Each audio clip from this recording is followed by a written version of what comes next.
Yeah. Om. Yeah. प्रतिबोधितां भगवतां नारायणेन स्वयं व्यासेन ग्रथितां पुराणमुनिना मध्ये महाभारतम् अद्वैतामृतवर्षिणीं भगवतीम् अष्टादशाध्यायिनीम् अम्ब त्वामनुसन्दधामि भगवद्गीते भवद्वेषिणीम्. Verse 28 to 30. Yeah. Released from the delusion of opposites. People of good actions reach me.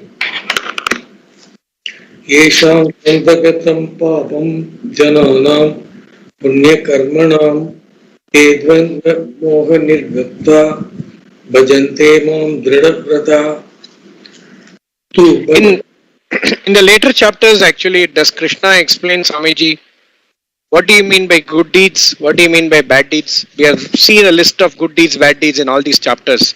Is there one chapter where it explains only good deeds and bad deeds specifically, Swamiji? Yeah, everything. Lot of chapters are there. See, that entire thing of what do you call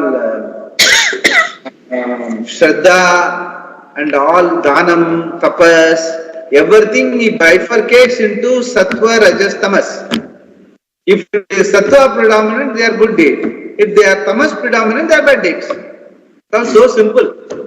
Very simple.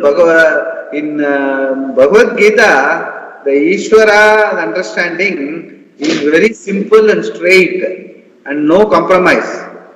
No question of any, all our this popular religious concepts are all kept aside. Ishvara means, Ishvara is what do you call, all niyati, all order. So you are in compliance with the order, good deed. Not compliance, bad deed.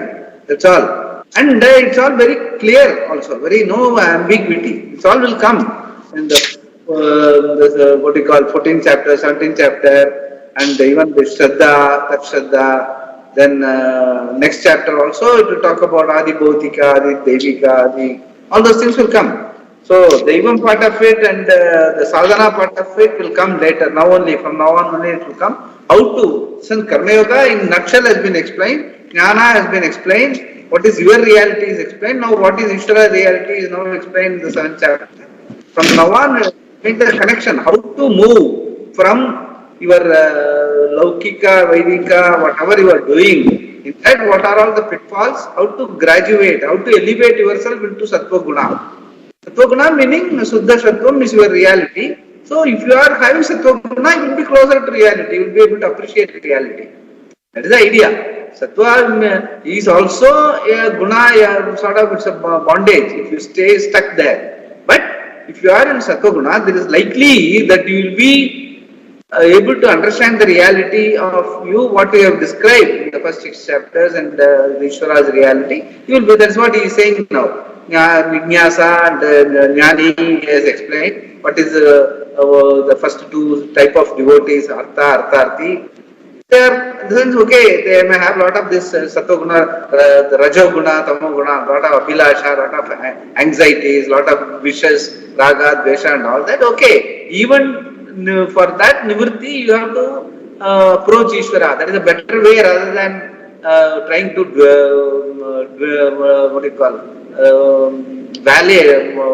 wallow in samsara. Instead of wallowing in samsara, you appreciate Ishvara. He is the Dharma Valadata, Karma Dhyaksha. Pray for him, and that way you will be able to elevate yourself to some level. You will be able to get some space within that Akparamatta and all we have talked about.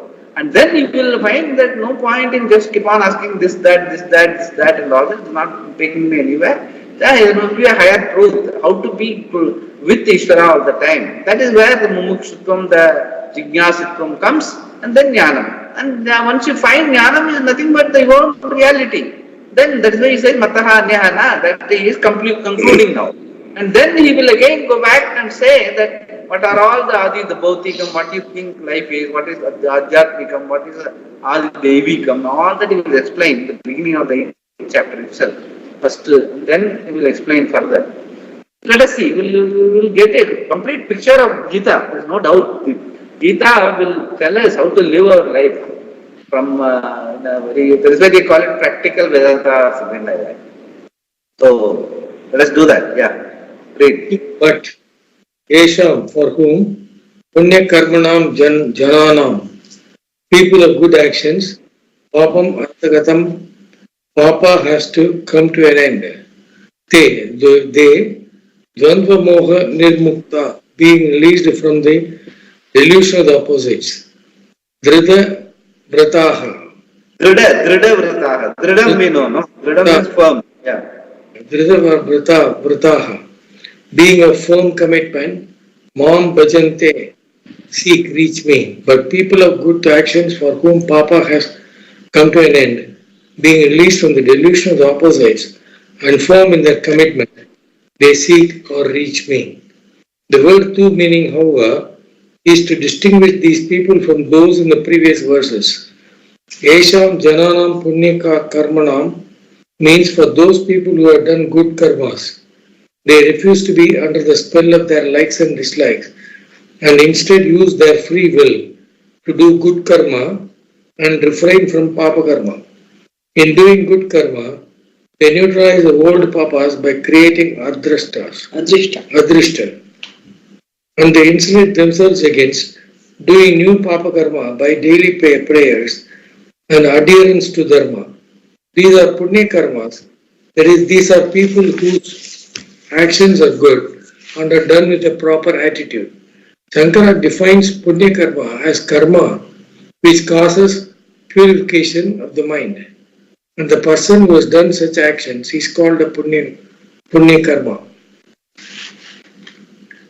And also these are those for whom the papa karmas have reached their end. Yesham papam antagatam. This means the tendency to do wrong actions is no longer there. It is not necessary for them to use their will to avoid papa karma. These are mature people. They are free from papa karma because they no longer have even the tendency to do them. How to free oneself from papa karma? In the beginning, you use your will against papa karma, and later it is not necessary. For example, in every culture, there are swear words. Suppose a person has been brought up in an environment where it is common to use these words. One day he decides that he is not going to use them anymore. In the beginning, especially when he gets angry, they will come to the tip of his tongue. But using his will, he can curb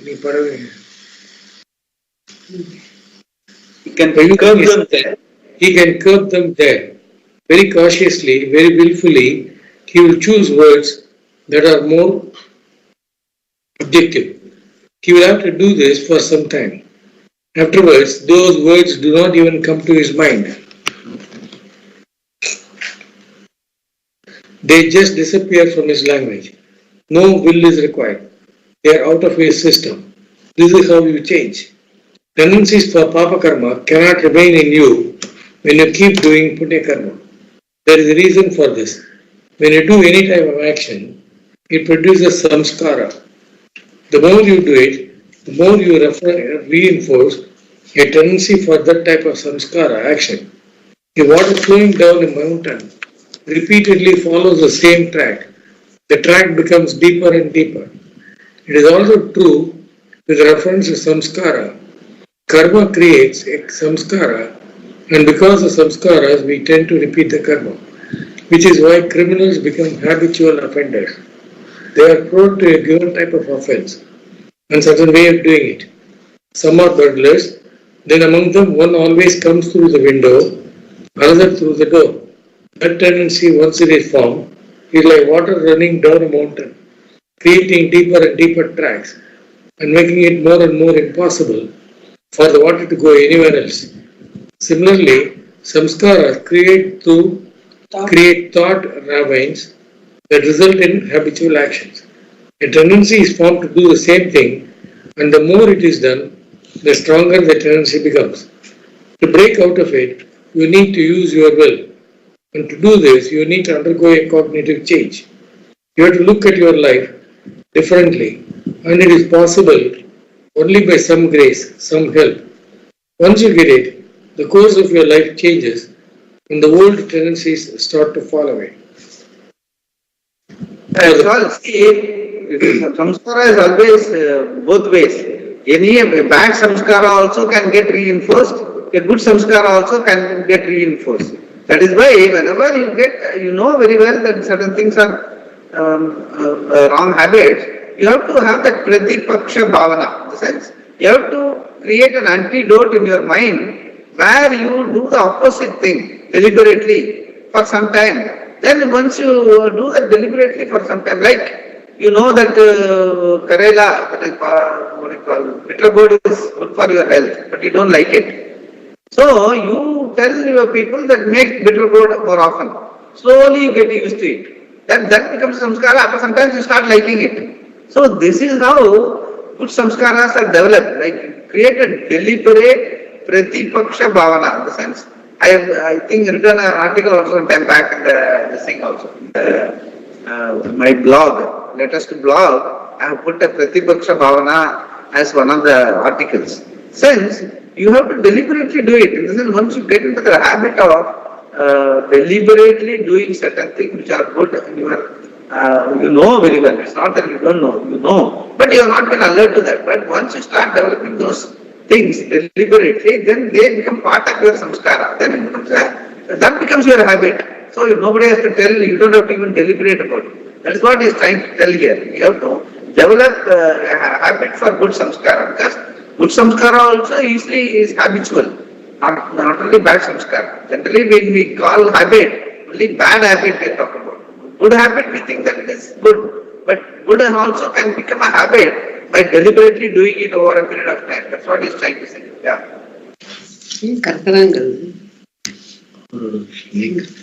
For the punya karmas, those who do punya karmas, the papa samskaras themselves have been eliminated, and the papas which were done before are neutralized to a great extent. Such people have reached the end of their papa karmas. That is, they have almost reached the end. It is not complete because both papa and punya will go away only with knowledge. These are people whose minds are more or less unaffected by papa karmas. The mind abides, it's a pure mind. Freed from delusion, one seeks Ishvara. To Dvandva, Those people. Dvandva Moha Nirmukta. They become completely liberated from the delusion of opposites. Raga Dvesha, Mukta means liberated. Nirmukta means totally liberated. Because of powerful likes and dislikes, one can only think of what one wants. Right and wrong are not considered. Naturally, one will do papa karma. But if these likes and dislikes are taken care of, the mind will present one with what is proper and what is not. Then one is freed from the inner torpor, the delusionary dvandvas. Mam bhajante, they worship me. Such people are the ones who recognize what is really to be sought in life. Then they see the meaning of the words of the Shastra. Because of because of the Ragasvesha, they had no time even to look at the Shastra. Now all the words become alive and they seek Parameshwara, Paramatma. Who are they? Swamiji, it is like even lying. Lying is also... Yeah, it becomes a habit. I tell you, for some people, I tell you, I have even seen people telling that fellow, no, they will even very jokingly, or even very, as a matter of fact, they will say, no, that fellow, no, he always lies. In the sense, they don't look at it as a blemish. They say it is part of his personality. This is how even the society reinforces bad samskaras. In families also, see, they take it as part of his personality and they think that this is some glory, some sophistication. It's all very wrong. Sense that singularity, peculiarity, developing and having this fellow is like this fellow is like this, and all looking at him as a sophisticated, since having strong desires.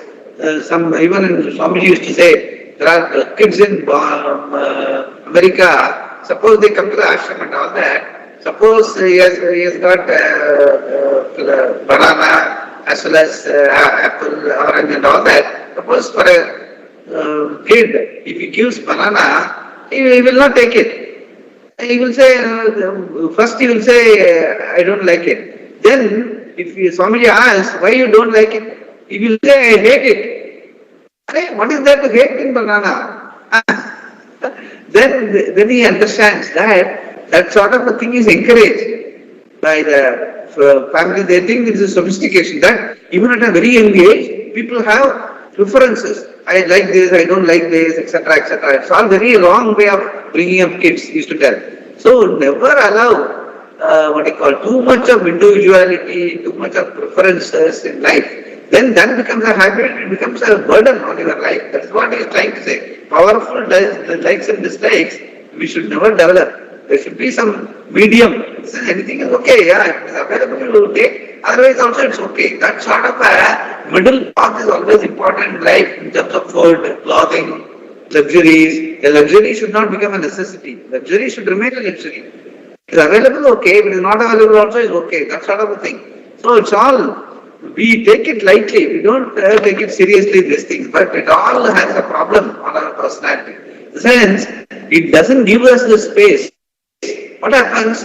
Your mind is so occupied with taking up preferences, always manipulating the world, how to get what I prefer and all that all the time, small things also. So mind is totally occupied. So because of that, either it is restless or totally occupied, you don't have a time for that space to sit back, stand back and find out, this is what I am and this is what I have. What I have should not become what I am. I should not get defined by what I have. I am and I have. So when that have, one day it is not available also, you will be okay with it. If you become, what you have becomes what you are, then you are totally defined by that, what you have, and if it is not there, you will commit suicide. That sort of affiliation to things and materials and relationships is dangerous. That is what he is trying to say. Never have that. Earlier also he has told, in the 4th chapter, everywhere he has told. In the sense, the only way you can appreciate your, your introspection in terms of what you are in life is only if you are able to have that space between what you are and what you have. That is precisely what he is now saying, that Raga Dvesha is, Raga Dvesha is something you can deal with only if you have the space that Raga and Dvesha is what I have to get rid of, likes and dislikes. You should not be defined, your personality should not become defined by your likes and dislikes. Then you can never get rid of that. You will become a slave to that. That's what he's trying to get enslaved by it. Those are the things we should avoid, that Dvandva. Yeah. Swamiji, your voice, you're not very clear now. Some problem there in your internet. When you speak, it's difficult to. Let me change the internet. Maybe today that toggle is not perhaps working well. Okay, let me change that. 1 minute. There's just a technical disruption when, say for example, Swamiji is talking. The distance sometimes will not, the bandwidth will not cover the distance properly sometimes. Bandwidth. Just now it will become alright by itself, I feel. Now it's better? Seems better. Let us see when you speak. Yeah, okay. When you explain, it happens. When you explain, suddenly, middle, it becomes like that. I'm not able to well. Dhrita are people with firm vows and commitment. Dhrita Vrata are people with a firm commitment. Vrata is a vow, a commitment. Dhrita means firm. These are people. The D has to be Dhrita. The D has to be pronounced as Da. Yeah. Dhrita means firm. These are people of firm vows, of great commitment. Shankara says that only in this way one can gain the truth, Paramatma Tattva. It requires a firm resolve. Because of that, they give up other pursuits They are no longer under the spell of ragadveshas and pursue only those desires useful to their purushartha, which is moksha. They become sannyasis either in spirit or take to the order itself. A real sannyasi's mind is the most matured mind because it has no concern for tomorrow. Such a mind can be either careless or mature. A foolhardy, misadventurous person also does not think about tomorrow. He squanders everything today and tomorrow he begs. Even though he has a lot of desires to fulfill, he does not plan for the future. This is foolish. Whereas a sannyasi is a person who does not care about tomorrow because he knows tomorrow will take care of itself. And he is content with what he has. Such a person has sanest mind. Just think about it. There is no saner mind. It is not born of carelessness but of certain contentment and a trust in oneself and in Ishvara. The person understands that one's daily requirement is very little and he or she will always get it. That is sannyasa. Such people of firm commitment seek me and they gain me, says the Lord. Bhajante can mean both the above, but they seek is more appropriate in view of the following verse. Totally free from the delusion of the opposites, they seek Ishvara, they give up everything else to recognize Paramatma. For what purpose do they seek Ishvara? What do they gain? Taking refuge in me, one gains freedom from death. Jara marana mokshaya mamasritya yatanti ye te brahma tat viduk krishnam adhyatmam karma chakhilam. Jara marana mokshaya, for freedom from old age and death, mam asritya, having taken refuge in me, ye yatanti, those who make effort, they, tad brahma, that Brahman, that is the cause of creation, krishnam adhyatmam, holy as themselves, karma cha akhilam, and karma in its entirety, viduhu, know. Having taken refuge in me, those who make effort for freedom from old age and death, they know that Brahman holy as themselves and they also know karma in its entirety. Bhagavan says, Jara Marana Mokshaya Ye Yatanti, those who make effort for freedom from old age and death, Mam Asritya, by taking refuge in me, Tat Brahma Adhyatmam Viduho, they know that Brahman holy as themselves. One always wants freedom from what is undesirable, never from the desirable. Old age is undesirable. No one wants to age because it means death is nearing. A human being is allotted only a finite number of years. Therefore, every year that goes by is a year closer to death. That is one problem with old age. The second problem is that, one by one, the bodily functions begin leaving the person.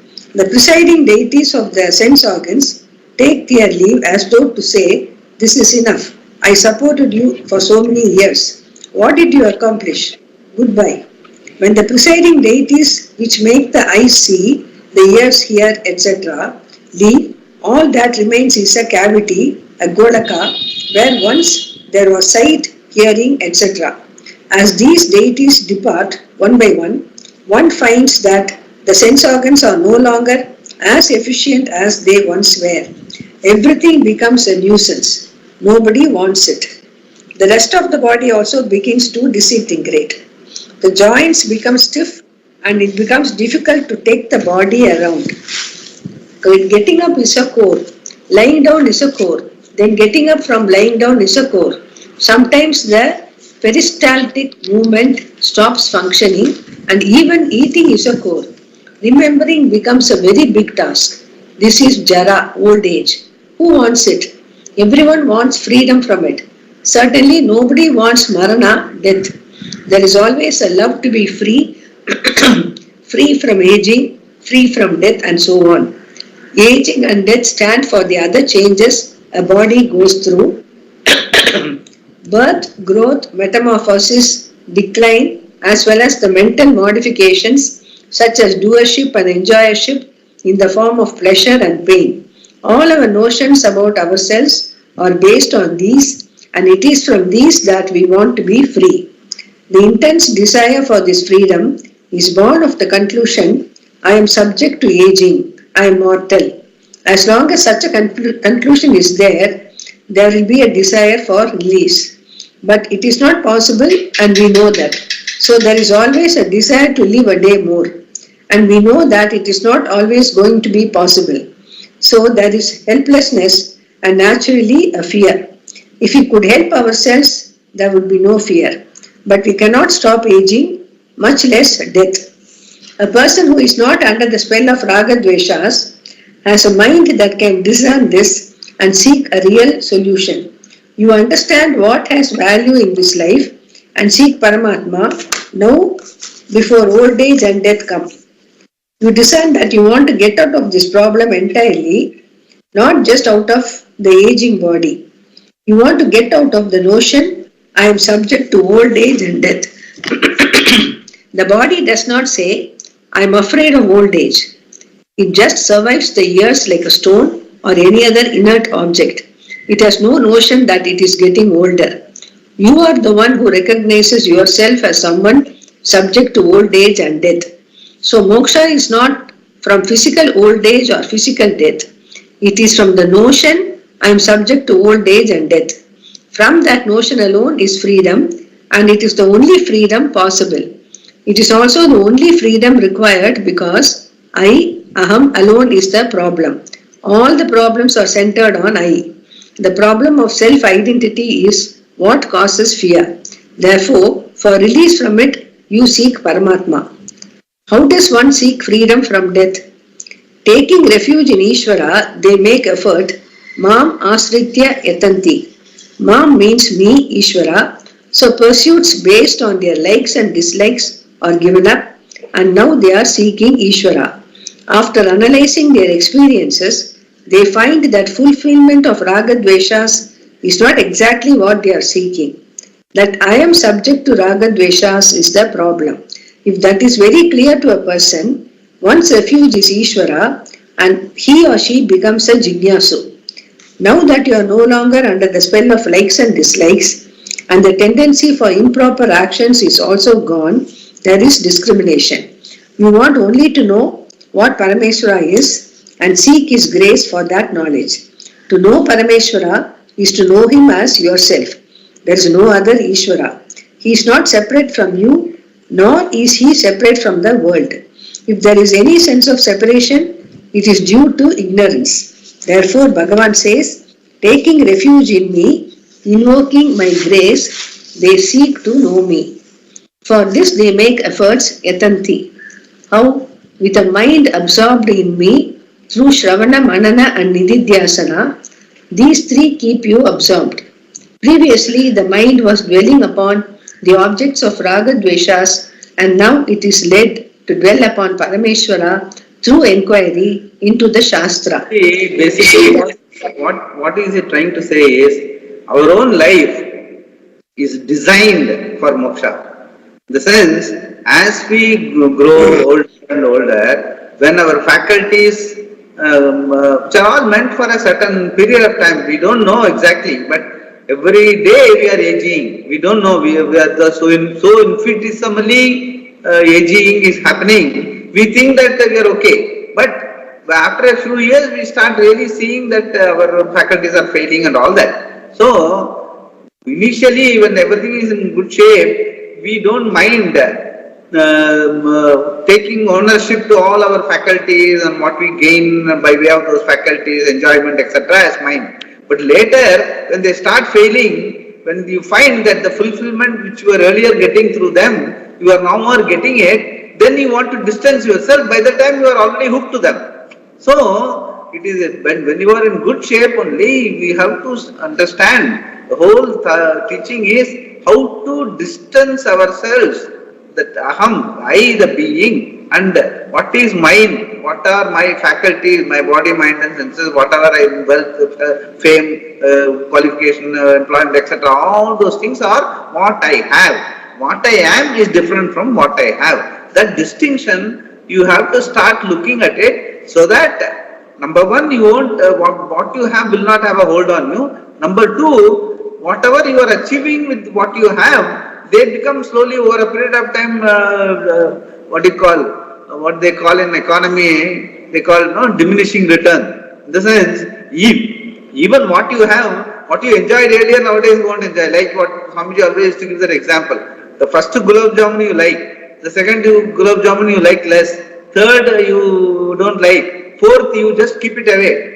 So that is called diminishing utility. So likewise, your own faculties, whatever you have been enjoying all along, over a period of time, you will also get tired of that, and they will not have the same value which you have earlier, and they will also start failing in terms of faculties. So the whole life, human life especially, is designed to keep you away from what you have, and then what you have is not defining you, then what you are. The question will come. Once you live a life by distancing yourself from what you have, irrespective of what you have, great or not so great, only then what am I? So if I am not what I am having and what I am enjoying, I am keeping myself away, fine. But what am I? Then what am I? What is this life for? That question will definitely help you to, if you have, especially you are culturally, you are more devoted to Ishvara and all that, you will spend more time with Ishvara, and you will find that a sense of calm prevailing in you. And you will find that when I am able to be calm when I am with Ishvara, why can't I retain this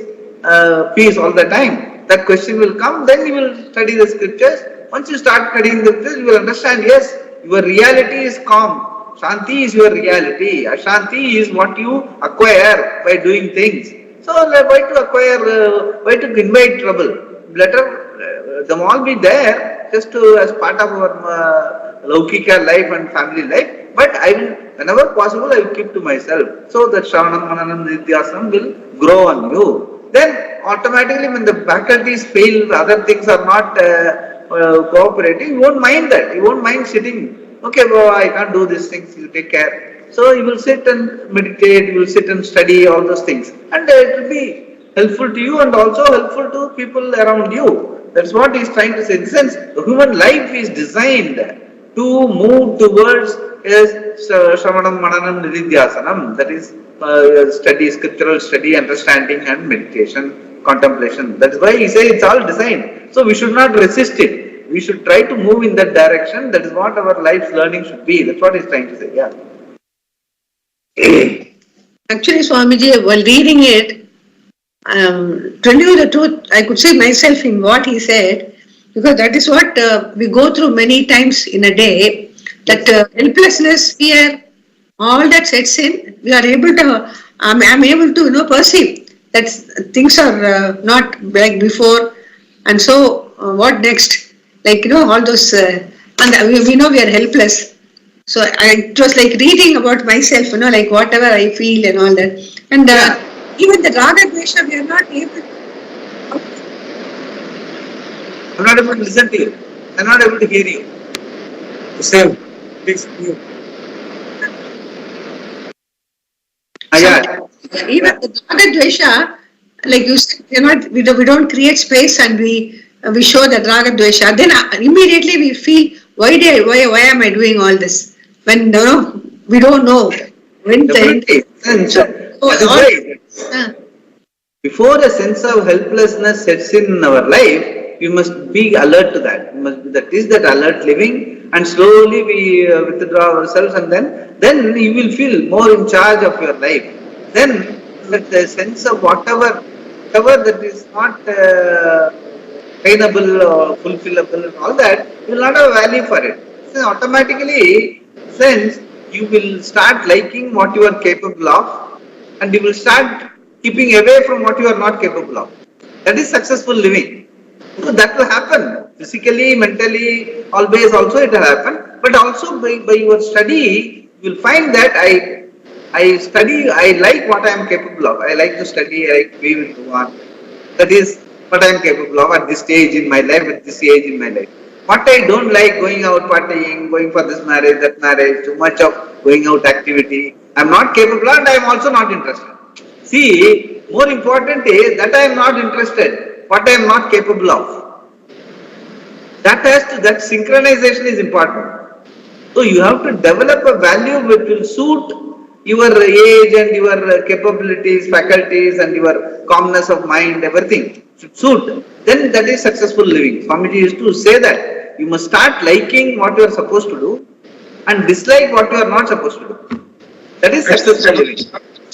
Swamiji, in Vyavahara, generally in Vyavahara, Swamiji, say for example, I have planned to go sometime on the first of the month to a place and then spending 4 days going to a lot of temples, the temples that I like. I put up a big plan, charter, everything, and I ask all the elders at home that I'm going and asking.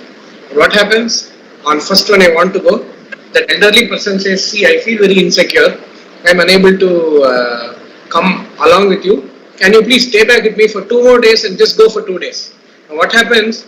At this time, that Raga Dvesha, whatever we are reading right now, we are unable to implement at that point of time. It will irritate you, you will get irritated, angry, all those things, and you will either lash out at that person or get irritated that you are not able to go. And some people's lives I've seen, they are never, like I've seen some people, Swamiji, every day they will want to do what they want to do and they will go ahead and do what they want to do. Some people will never be able to achieve what they want to do. So this type of scenario, when you say like what you do and dislike what you don't want to do, some people are forced to do what they dislike, right, Swamiji? No, that is where that intelligent living comes about. Successful living is, in the sense, too much of tagging along, like a person who is in the 30s, a person who is in the 60s, they must, whether even if they are closely knit family and all that, still, I would say that we should grow out of those things. That is why I am telling, this relationship is what you have. Relationship is not what you are. So that distancing is important. However close the relationship is, certain times, everyone has come with certain things in life and everyone's journey is different. You have to live your journey, you have to make your life complete and ensure that slowly this tagging along, all those things we should, when kids are small and all, everyone has to, the family, the togetherness and all are important. But as they grow older, you must, the tagging along should reduce. Everyone should do what suits them and their stage in life and all that. That is why there's too much of this relationship pampering, celebration, togetherness relationship. And I've seen people of 90, 100 also going to marriages and finding it, and the youngsters, they take great care and even tell, they boast. See, even my 19-year-old grandfather, I brought him for my marriage and all that. That is not a big deal. I would say those things are not. Once you grow older, you must start stopping all those things. Just, okay, everyone, the elderly person, people should come and take Ashirvadan, whatever it is. Even if the close relationship also, marriage, people should come and take Ashirvadan at their home, not pull them to the place of venue of marriage and all that. It's all not necessary. So that's what I'm trying to say. We should be mature as per our age. It is not just aging. We must grow mature, and also everyone should build up their level of activity according to their capabilities, and also over a period of time reduce by doing the same thing, going to the same hotel again and again. We must build up some contentment. Stop going to the hotel, stop going to parties and all that. Slowly, in sense, you must be ahead of your time. You should not wait for your helplessness to set in, and then by force you are to, then there will be, leave your distache in the mouth. Those things should not happen. That is why you have to be able to live an alert living, where you are able to do your likes and dislikes should be dominated by what you are supposed to do. That swakarma should dictate your likes and dislikes should become tailor-made, suiting your swakarma. Then that is successful living. You should not be, you like something but you are not supposed to do, and you dislike something which you are supposed to do. Both are wrong. Those things we should get out of. That is called maturity. That is what we are doing. That is precisely what this Shastra is talking about. Going out of what you are not supposed to do. The swakarma, that automatically builds that space inside. Then once such space is built, you will know, okay, I've been, at the age of 30, I've been living like this, like this, like this. Now I am 60, I am living, I have left all those things, whatever I was living in those days. Now I am also still happy. What is it? That means what? All those things are changing. But what is the changeless me? I'm happy now. What am I? That question will come. and then you will be able to see, yeah, this is a reality, that you are just the being, that's your reality. What you have is not your reality, what you are is your reality, and you are the contented being. Desakala vastu aparichinnam, the being, awareful being. And that doesn't ask for anything, you just have to be. Sit in meditation and you are a happy person. So we have to grow into that. That is precisely what human life is all about. That's what is trying. In our flat, Swamiji, one person is there. He's 85 years old. He's himself 75 like that. He and his wife are there. They have a age-old mother who is around 90 plus. Mother. That mother, she is, I think, what he told me, I will tell you.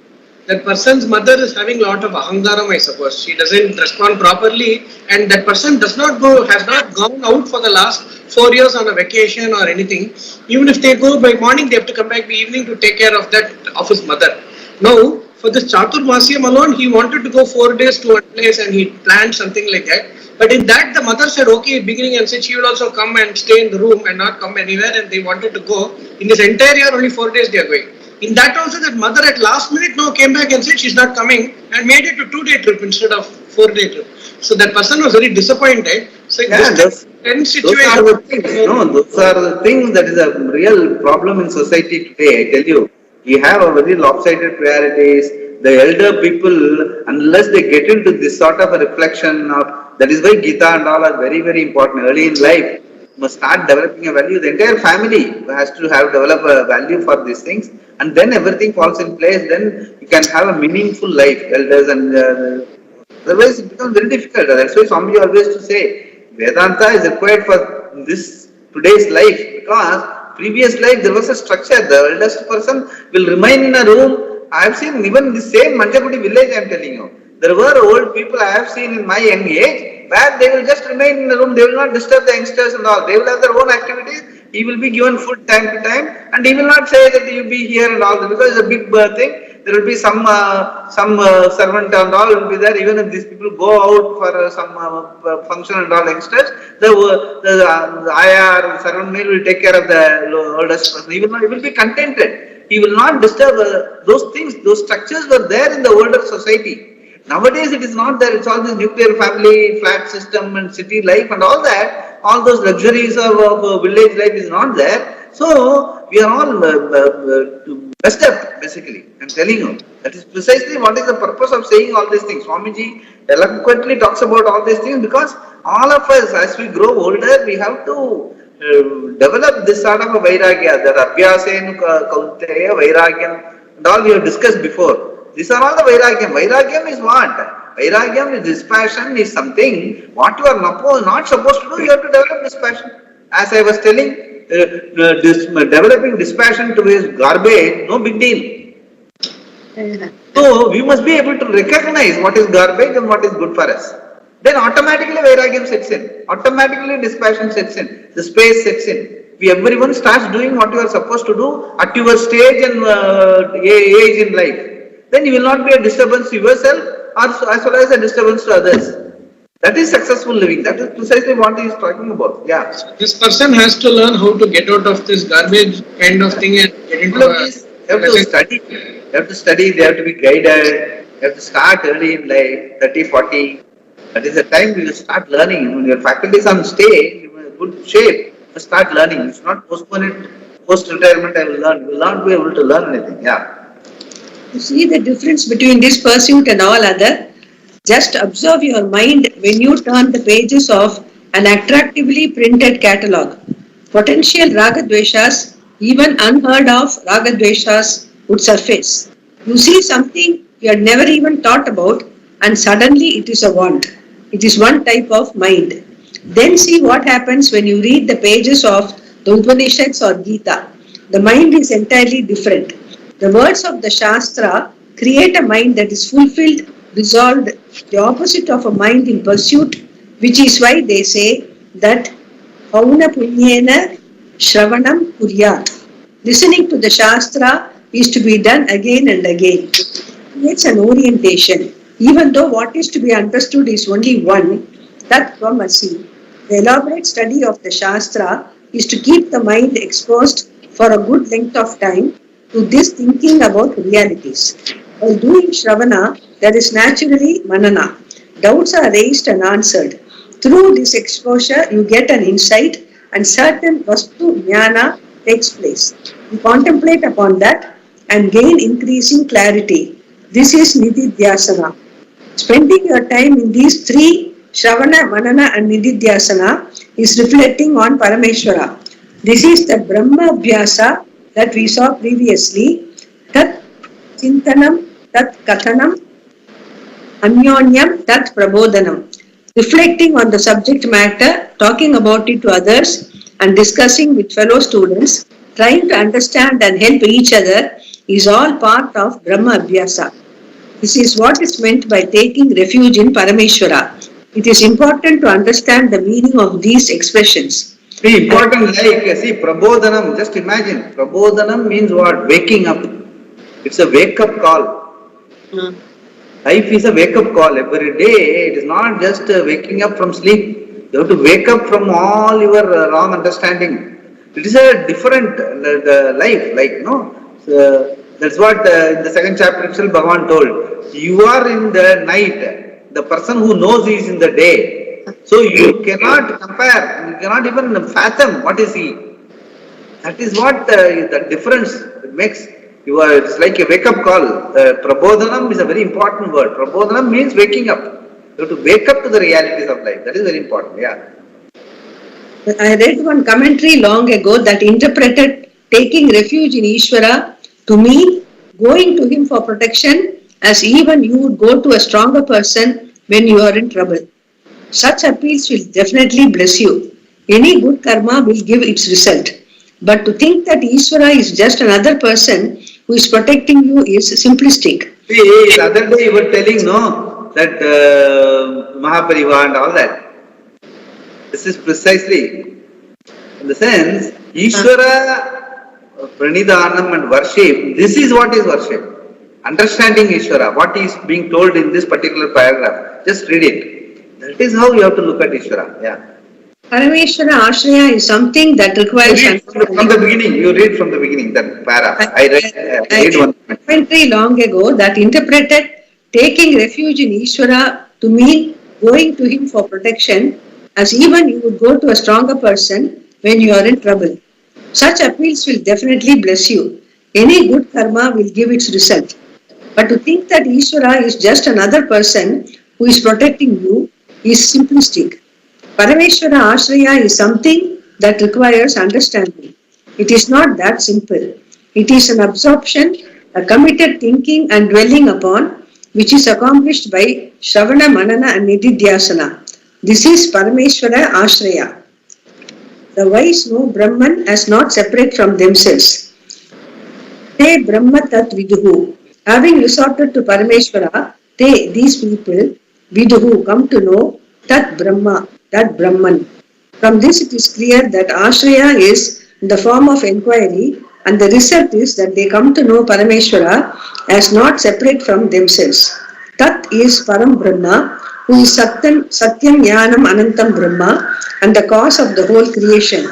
Taking refuge in Ishvara, the cause of everything, coming to him, they naturally know everything. Now look at this sentence.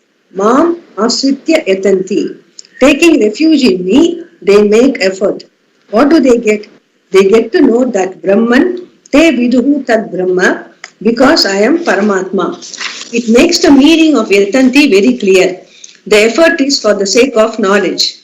That knowledge is for jara marana mokshaya, freedom from old age and death. It means all you require for freedom is knowledge. But by knowing how can you escape from old age and death? All the jnanis are dead and gone. That is, the bodies of the jnanis are gone. A jnani is never gone because he is Param Brahma. He is not separate. Bhagavan had said earlier, Jnani Atma Eva Me Matam. I consider the Jnani as myself. Gita 7th chapter 18th verse. Yeah, we have said that the fourth stage Jnani. Yeah. Yes. From this we understand that they know Brahman not only as the cause of creation and therefore Paroksha, remote, but as Aparoksha, not other than themselves. It is unlike what happens to Arjuna in the 11th chapter. Krishna gave Arjuna the capacity to see him in his cosmic form. As Arjuna looked, He saw the whole cosmos within Lord Krishna. All the stars and heavens, the earth, the people, the Pandavas as well as Duryodhana and his group were within him. He saw everyone on the battlefield writhing within the mouth of time, sticking between the teeth of Lord Death as they were being consumed by time. He saw them all not dead but in the process of dying. Arjuna was frightened. He saw the whole cause of creation in a particular form. Everything was included in that form, both cause and effect, so it was impossible to distinguish them. Seeing all this, he was frightened because he did not see himself there. It is enough for fear. Wherever you make even a small division, there you will have fear. Udaram antaram kurute ata tasya bhayam bhavati. I have explained this before. Even a small hairline of a difference between you and Ishvara will make you feel alienated. Alienation from Ishvara, from the total, is the cause for all our fears. That's what he's trying to say. So Arjuna asked Krishna to return to his original form and experienced a great relief. The fear and the relief were because Arjuna did not include himself. So Brahman has to be understood not just as the cause of creation, but also as oneself. They also know Brahman entirely as themselves. Krishnam Adhyatmam. Krishna means total, entire. Adhyatma means with reference to Atma, yourself. You have to see Brahman as totally identical with yourself, Pratyagatma. The truth of Atma happens to be identical with Brahman. The one who knows this understands everything connected to Atma as identical with Brahman. Krishnam Adhyatmam Tat Viduhu. Can we stop or we go?